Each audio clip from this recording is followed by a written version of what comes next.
Hi guys, welcome to another video.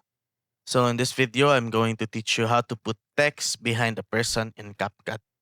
So first, let's put the video here and go to text and then click this add button here and then align this text to our video.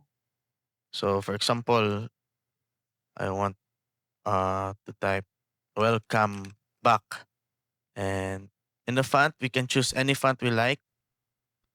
Okay, add this one. And let's adjust this uh, here and make it bigger. And then we can choose color here, anything you like.